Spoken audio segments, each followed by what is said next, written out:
ایک دوست نے اپنے ایک دوسرے دوست سے قرض لیا اور قرض لینے کے بعد جو ٹائم تھا وہ پورا ہو گیا.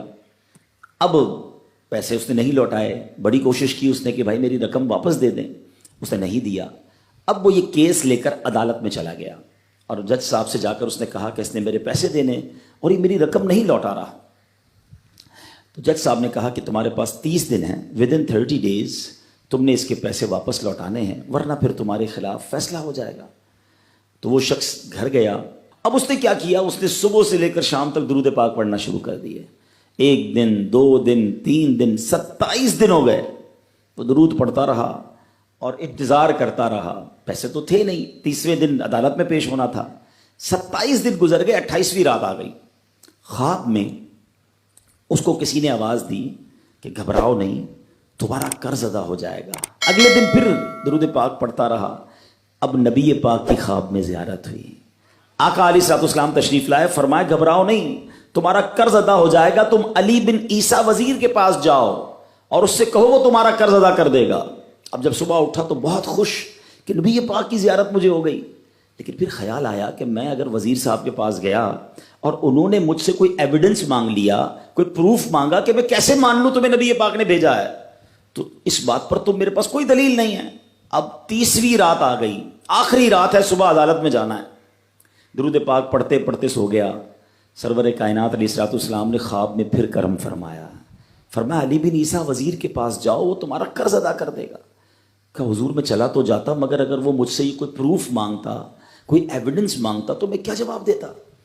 پیارے آقا علیہ الصلوۃ والسلام نے فرمایا کہ ایسا کرو, اسے یہ کہنا کہ آپ کا ایک راز ہے جو آپ جانتے ہیں اور رب جانتا ہے, اور وہ راز یہ ہے کہ آپ روزانہ فجر کے بعد 5000 بار درود پاک پڑھتے ہیں, اور جب تک درود پاک مکمل نہیں ہوتے آپ کسی سے بات نہیں کرتے. اب جب صبح اٹھا تو بہت مطمئن کہ اب تو دلیل بھی آ گئی ہے. پہنچ گیا صبح صبح علی بن عیسیٰ وزیر کے پاس. اس کا دربار لگا ہوا ہے. اس نے پیغام بھجوایا کہ میں علی بن عیسیٰ وزیر صاحب سے اکیلے میں ملنا چاہتا ہوں, پیغام لایا ہوں. درباری نے آ کر پوچھا, وزیر صاحب پوچھ رہے ہیں کس کا پیغام لائے ہو؟ کہ میں نبی پاک علیہ الصلوۃ والسلام کا پیغام لایا ہوں. فوراً وزیر صاحب نے بلا لیا. کہا فرمائیے. کہ مجھے میرے آقا علیہ الصلوۃ والسلام نے کہا ہے کہ آپ میرا قرض ادا کر دیں. میں 3000 دینار کا مقروض ہوں. Today is the last day in the court. آج مجھے کورٹ میں پیش ہونا ہے. اگر آج میں نے اپنا قرض ادا نہ کیا تو مجھے جو ہے وہ سزا ہو سکتی ہے. علی بن عیسیٰ کہتا ہے میں بالکل آپ کا قرض تو ادا کر سکتا ہوں, مگر مجھے کیسے پتہ چلے, کوئی دلیل ہے, کوئی پروف ہے کہ آپ کو نبی پاک علیہ الصلوۃ والسلام نے بھیجا ہے؟ کہتا ہے ہاں, خالی ہاتھ نہیں آیا, آقا نے دلیل بھی عطا فرمائی ہے. اچھا بتائیے کیا دلیل ہے؟ کا دلیل یہ ہے کہ آپ کا ایک راز ہے جو صرف آپ جانتے ہیں اور آپ کا رب جانتا ہے. 5000 ٹائمز ڈیلی آپ درود پاک پڑھتے ہیں فجر کے بعد, اور جب تک یہ درود پورے نہیں ہوتے آپ کسی سے بات نہیں کرتے. آپ ذرا پہلے تھوڑی دیر کے لیے امیجن کریں کہ جو وزیر 5000 بار روز درود پڑھتا ہوگا وہ عاشق رسول کیسا ہوگا. اس کی تو لاٹری نکل آئی نا, وہ تو خوشی سے جھوم اٹھا, کہتا مرحبا یا رسول اللہ, میرے درود پاک قبول ہو گئے, بہت خوش. اب ابھی بیٹھے آپ, کمرے میں گیا, واپس آیا اور 3000 نہیں 9000 دینار لے کر آیا. کہتے 3000 تو نبی پاک کا حکم, مرحبا یا رسول اللہ, 3000 اور لیجئے, آپ نے اتنی اچھی خبر مجھے سنائی, اتنا پیارا خواب سنایا, آپ کے قدم میرے گھر تک آئے, اور 3000 مزید لے جائیے, اس سے اپنے بچوں کے لیے کوئی کاروبار شروع کیجئے, اور ایک وعدہ بھی کیجئے, زندگی میں آئندہ جب بھی آپ کو کوئی ضرورت پڑے گی نا, آپ میرے پاس آئیں گے, میں آپ کا بھائی ہوں. اب یہ دیوانہ بڑا خوش ہو کر عدالت پہنچا.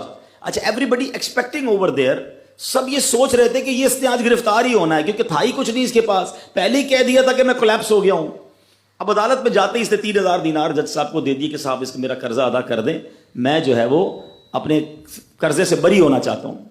جج صاحب ہوتے ہیں, انہوں نے کہا قرضہ تو ادا کر دیں گے, پہلے بتاؤ پیسے لائے کدھر سے ہو؟ تم تو کہتے تھے پیسے نہیں تھے تمہارے پاس, اتنی بڑی رقم کیسے انتظام کی؟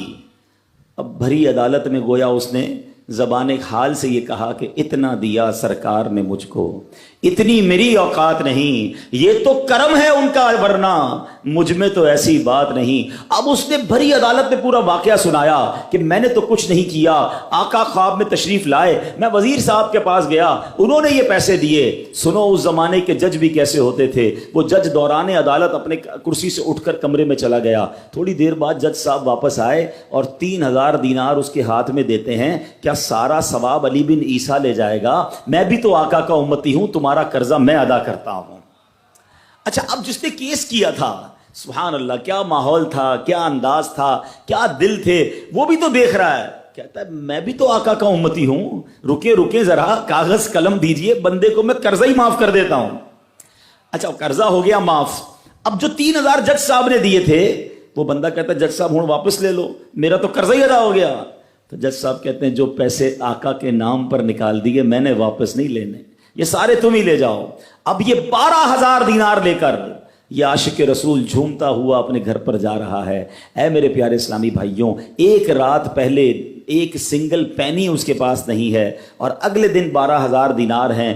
درود پاک وہ وظیفہ ہے جو دل سے پڑھا جائے تو سبحان اللہ یہ مصیبتوں کو ٹالنے والا وظیفہ ہے، یہ پریشانیوں کو دور کرنے والا وظیفہ ہے۔ اور یہ میں نہیں کہہ رہا، خود سرور کائنات علیہ الصلوۃ والسلام کی حدیث ہے جس کا مضمون ہے کہ جو پریشانیوں میں ہو، جو مصیبتوں میں ہو، اس کو چاہیے کہ مجھ پر درود پڑھے، کہ درود پریشانیوں کو لے جاتا ہے، مصیبتوں کو لے جاتا ہے۔ ایک شاعر نے کیا خوب لکھا ہے، اور واقعی حق لکھا ہے، ہر درد کی دوا ہے صلی علی محمد، ہر درد کی دوا ہے صلی علی محمد، تعویذ ہر بلا ہے صلی علی محمد۔ تو ہمیں چاہیے، خاص طور پہ ربیع الاول کا مہینہ ہے، کثرت سے درود پاک پڑھیں۔